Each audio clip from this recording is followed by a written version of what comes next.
Have you ever noticed that most wine bottles are green?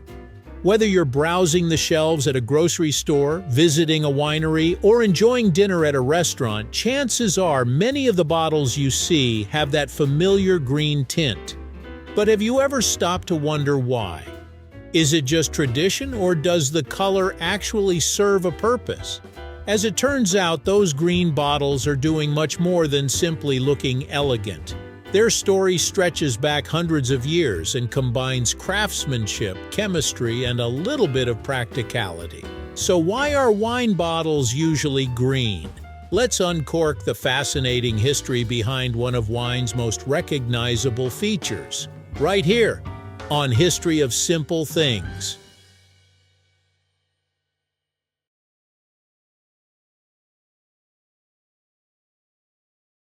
Wine has been around for thousands of years, but bottles are actually a relatively recent way of storing it.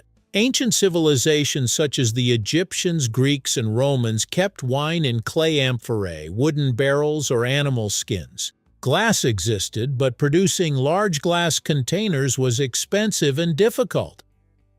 Everything changed during the 1600s. Improvements in glassmaking, particularly in England, made stronger bottles possible. Coal-fired furnaces could reach much higher temperatures than traditional wood-fired furnaces, producing thicker, more durable glass that could safely store wine under pressure. Around the same time, the widespread use of cork stoppers transformed wine storage, allowing bottles to be sealed tightly for aging. This combination helped establish the wine bottle as the standard container we recognize today. Interestingly, the first green wine bottles weren't intentionally made that way. Early glassmakers had very limited control over the purity of their raw materials. Sand naturally contains tiny amounts of iron and other minerals.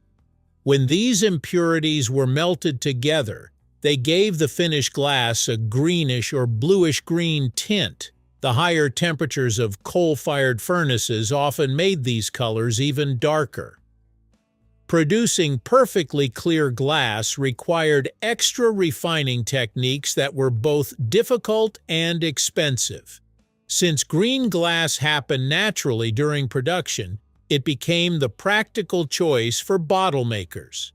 What started as a manufacturing limitation eventually became the industry standard.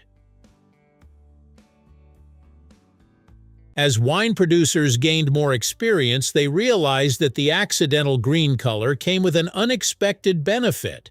Sunlight, especially ultraviolet and blue wavelengths, can damage wine over time. These rays trigger chemical reactions involving naturally occurring compounds in wine, particularly riboflavin and certain sulfur-containing compounds. The result is a defect known as light strike, which can cause unpleasant aromas often described as resembling wet cardboard, cooked cabbage, or even a skunk-like smell.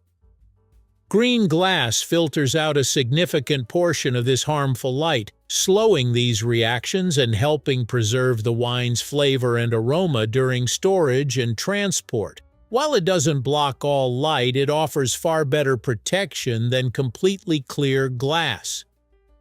This is especially important for white wines and sparkling wines, which are generally more vulnerable to light damage than many red wines because of differences in their chemical composition.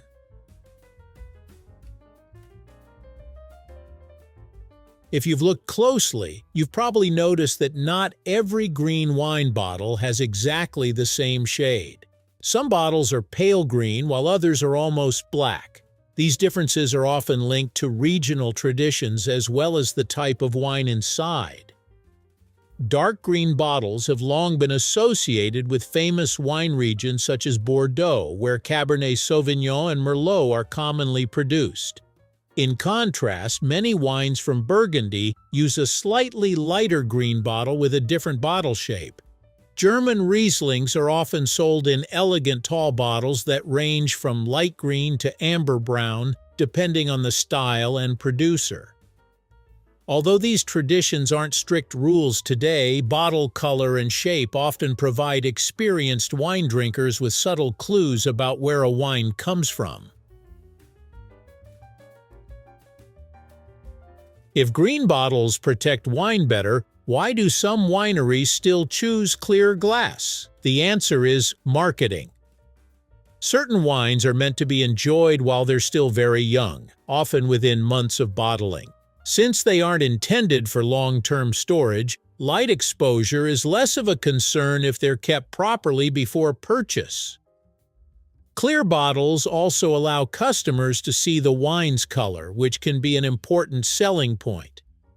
Pale roses, golden dessert wines, and crisp white wines often look especially attractive on store shelves.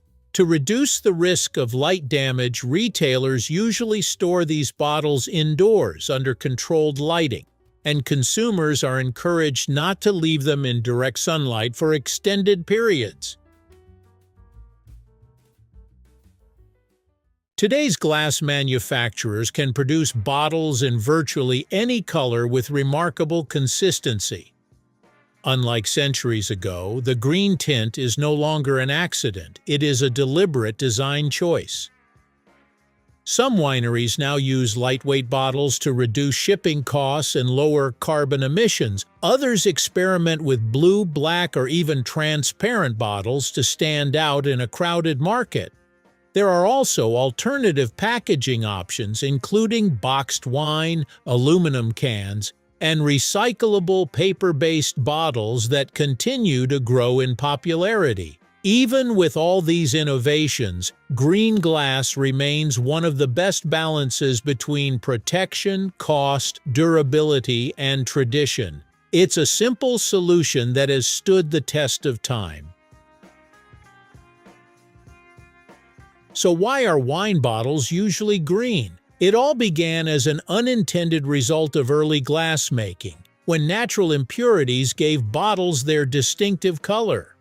Over time, winemakers discovered that the green glass wasn't just a manufacturing quirk, it actually helped shield wine from harmful light, preserving its flavor and extending its shelf life.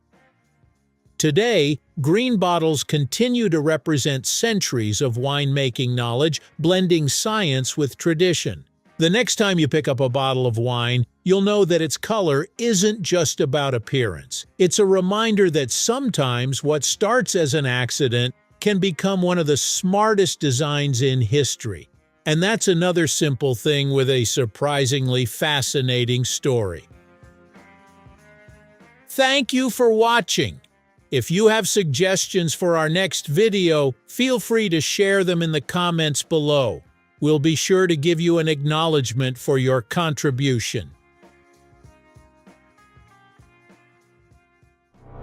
Thank you for joining us on this journey through the history of simple things. Don't forget to like, subscribe, and stay tuned for more stories woven through the smallest details.